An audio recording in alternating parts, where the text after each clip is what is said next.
जरा एक बार सोच के देखो कि आपको कैसा लगेगा अगर आपकी जिंदगी अगले 7 दिनों में पूरी तरह से गारंटेड बदल जाए। आपको अच्छा लगेगा ना? आप और ज्यादा कॉन्फिडेंट और पावरफुल महसूस करोगे ना? बस ऐसा ही आप इस वीडियो को देखने के बाद गारंटेड महसूस करने वाले हो, क्योंकि अगले कुछ मिनटों में हम आपको ऐसी 5 मोस्ट पावरफुल चीजें बताने वाले हैं जिसे सिर्फ 7 दिन फॉलो करने से ही कमजोर से कमजोर कम फोकस वाला इंसान भी 100% गारंटेड खुद को और अपनी लाइफ को पूरी तरह से बदल सकता है। आप इन 5 चीजों को 7 दिनों तक फॉलो करने के बाद इस वीडियो को दोबारा आके देखना, आप खुद हमें थैंक यू लिख के जाओगे। बस अगले 7-8 मिनट अपने फोकस को बिल्कुल भी भटकने मत देना। इस वीडियो में अपना 100% फोकस देने का खुद को चैलेंज दो, क्योंकि ये अगले 7-8 मिनट आपकी जिंदगी के अगले 70 साल संवारने वाले हैं। क्योंकि इस बात की हम गारंटी लेते हैं कि अगले 7 दिनों में आप अपनी लाइफ में एक बहुत बड़ा चेंज देखोगे, क्योंकि हमें पता है कैसा महसूस होता है जब हम लोग करना तो बहुत कुछ चाहते हैं लेकिन कोई सही रास्ता नहीं दिखता और चाह कर भी हम कुछ नहीं कर पाते। रोज खुद से और अपनी आदतों से हारना, 100% फोकस, कॉन्फिडेंस और सेल्फ कंट्रोल ना होना,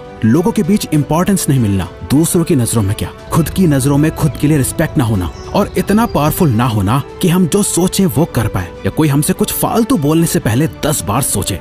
कोई बात नहीं, जो अब तक नहीं हुआ वो अब होगा। बस अब आपको इन 5 चीजों को अगले 7 दिनों तक फॉलो करना है, जिसमें से पहला स्टेप है step 1, phone of, screen of and mood on. ये एक काम कर लो तो आने वाले बाकी 4 काम अपने आप आसान हो जाएंगे। सुबह उठते ही सबसे पहली चीज जो आपके हाथों में होती है वो है आपका फोन। रात को सोने से पहले सबसे आखिरी चीज जो आपके हाथों में होती है आपका फोन। आपको शायद अभी अंदाजा नहीं है, पर आपका ये फोन आपकी जिंदगी की सबसे बड़ी रुकावट बना हुआ है। यकीन नहीं हो रहा तो जरा अपने फोन की सेटिंग्स में अपना एवरेज स्क्रीन टाइम चेक करो, यानी हर दिन आप लगभग कितना टाइम अपने फोन पे बिताते हो। अगर ये 2-3 घंटे से ज्यादा है तो आप बहुत बड़ी मुसीबत में हो। आधा दिन सिर्फ एक स्क्रीन को घूरते हुए बिता देना, यही मेन रीजन है कि आप 15 मिनट से ज्यादा किसी भी चीज पे फोकस नहीं कर पाते। यही वजह है कि ये वीडियो अभी शुरू ही हुई है, लेकिन आपका इसे अभी बंद करने का मन करने लगा होगा, या दूसरी वीडियो देखने का आप सोच रहे होंगे। आपकी नींद की क्वालिटी खराब होती जा रही है, सर दर्द, गर्दन में दर्द और हर टाइम लो एनर्जी और लेजी फील करना, इन सब चीजों की जड़ है ये स्क्रीन, आपका फोन। वो टाइम गया जब हम कह सकते थे कि फोन हमारी लाइफ को बेहतर बनाने के लिए है। अब नहीं है, ये आपकी लाइफ की क्वालिटी को बद से बदतर बनाता जा रहा है। जिस इंसान ने आज के वक्त में अपना फोन छोड़ दिया वो बाकी के 95% लोगों से अपनी लाइफ में आगे बढ़ सकता है। अगले 7 दिनों तक, सिर्फ 7 दिनों तक अपने फोन को बंद करो, स्क्रीन को ऑफ करो और फिर देखो कैसे सारे काम होते हैं। आपका फोकस और कंसंट्रेशन बढ़ जाएगा, आपकी मेंटल हेल्थ और फिजिकल हेल्थ, स्लीप क्वालिटी बेहतर होने लगेगी और आपका मूड भी बेहतर होने लगेगा। Step 2, practice no fap.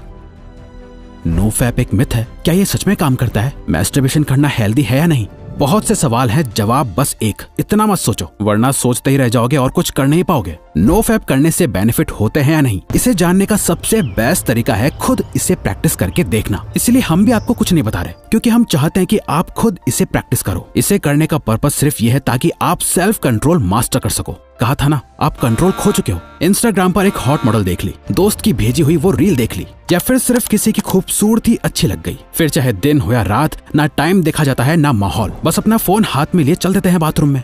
चलो फोन की डिस्ट्रैक्शन से एक बार को खुद को बचा लोगे, लेकिन ये जो गंद जमा हो गया है दिमाग में, इसे तो निकालना पड़ेगा ना। इसी के लिए नो फैप को प्रैक्टिस करना है। गंदे ख्याल आए तो उन्हें कंट्रोल करना सीखो। जितना ज्यादा आप ये प्रैक्टिस करोगे आप उतनी बार जीतोगे। शुरू करने के लिए बस 7 दिन तक खुद को कंट्रोल करना है। इन 7 दिनों में किसी भी तरह के पॉर्न और मैस्टरबेशन को अवॉइड करना है, और आज से 7 दिन बाद इस वीडियो के कमेंट्स में आके अपना एक्सपीरियंस जरूर शेयर करना है। Step 3, master your time. जब भी आपको ये ख्याल आता है कि यार मेरा तो टाइम ही खराब चल रहा है, दरअसल आपका टाइम खराब नहीं चल रहा है, बल्कि आप अपने टाइम को खराब चला रहे होते हो। क्योंकि टाइम सबके लिए सेम ही रहता है, किसी के लिए सही या गलत नहीं होता, बल्कि लोग सही या गलत होते हैं, टाइम नहीं। आप सही टाइम पे अपना काम खत्म नहीं कर पा रहे हो। प्रोक्रेस्टिनेशन की ऐसी लत लग गई है कि चाहे कुछ भी कर लो, कितनी वीडियोस देख लो, बुक्स पढ़ लो, सारी दुनिया जहान की टिप्स एंड ट्रिक्स लगा लो, कुछ ना कुछ छूट ही जाता है, जिसका बाद में बहुत पछतावा होता है। स्टूडेंट अपने टाइम को मैनेज ना कर पाए तो वो फेल हो जाता है। एक जॉब करने वाला अपने टाइम को मैनेज ना कर पाए तो उसे नौकरी से निकाल दिया जाएगा। एक हस्बैंड अपने बीवी बच्चों को टाइम ना दे तो उसकी कोई इज्जत नहीं करेगा। अगर अपनी हेल्थ को टाइम नहीं दिया तो बीमारियां भी बहुत जल्दी पकड़ लेंगी। अगर आप कभी ध्यान से सोचो तो आपकी लाइफ क्या है? चॉइसेस है जो आप हर टाइम लेते रहते हो। लाइफ आपको कितने मौके देती है? हर दिन, हर घंटा, हर मिनट आपके पास चॉइस है कि आप क्या करते हो। वो करते हो जो आपके लिए करना जरूरी और सही है, या वो करते हो जो आप करना चाहते हो और जिससे बस थोड़ी देर की खुशी मिलती है। दोनों में बहुत फर्क है। एक आपकी जिंदगी बनाता है, दूसरा बिगाड़ता है।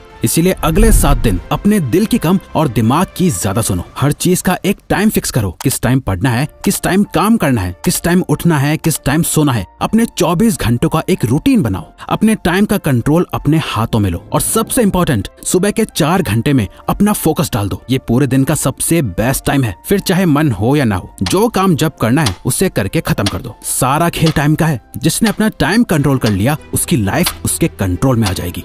Step 4, don't think, just do. अधिकतर लोगों में एक बहुत खराब आदत होती है, वो सोचते बहुत कुछ है लेकिन करते कुछ नहीं। और ये एक चीज हमें एक अच्छी लाइफ जीने से रोक रही होती है, ओवर थिंकिंग।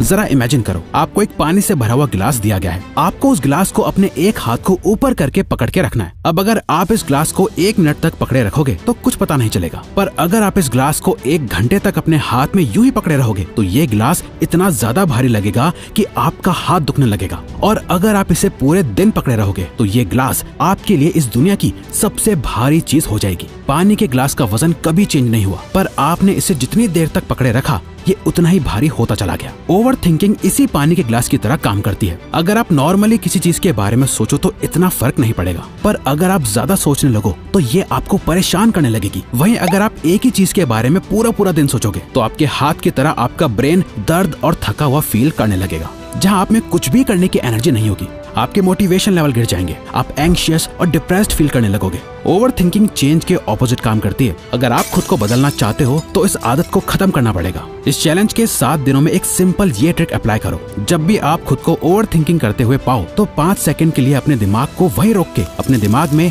5, 4, 3, 2, 1 काउंट करो और खुद को कहो, डोंट थिंक, जस्ट डू।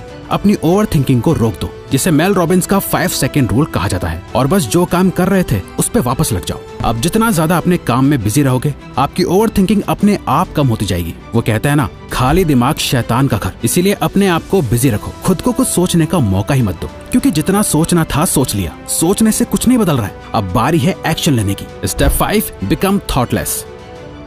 एक लास्ट चीज जो आपको करनी है वो है प्रैक्टिस माइंडफुलनेस। और सच में आप बाकी सारे रूल्स के साथ इसे कंसिस्टेंटली सिर्फ 7 दिनों के लिए फॉलो करोगे ना, तो 7वें दिन आपको अपने आप फर्क महसूस होना शुरू हो जाएगा। हमने अभी जाना कि कैसे ओवर थिंकिंग की बीमारी लग जाती है। अपने आप को बिजी रख के हम ओवर थिंकिंग को अवॉइड कर लेंगे, लेकिन माइंडफुलनेस इस ओवर थिंकिंग की बीमारी की परमानेंट दवाई है, जिसे अगर आप मास्टर कर लो तो आप मेंटली इतने ज्यादा ताकतवर हो जाओगे कि आपके लिए फिर कुछ भी मुश्किल नहीं रहेगा। और ये बात सिर्फ हवा में नहीं है। हार्वर्ड में की गई एक MRI स्टडी में ये देखा गया है कि जिन लोगों ने 8 वीक्स का माइंडफुलनेस कोर्स लिया था, जहां वो 8 वीक्स तक लगातार हर दिन मेडिटेशन करते थे, उन्हें ये पता चला कि उनके ब्रेन में ग्रे मैटर का एरिया बढ़ गया था, जो हमारी एम्पैथी और सेल्फ अवेयरनेस के लिए रिस्पॉन्सिबल होता है। और साथ ही हमारे ब्रेन में जो एरिया स्ट्रेस और नेगेटिविटी के लिए रिस्पॉन्सिबल होता है, उसका साइज भी श्रिंक हो गया था। इतना ज्यादा पावरफुल होता है माइंडफुलनेस, तो इसे जरूर रोज प्रैक्टिस करना।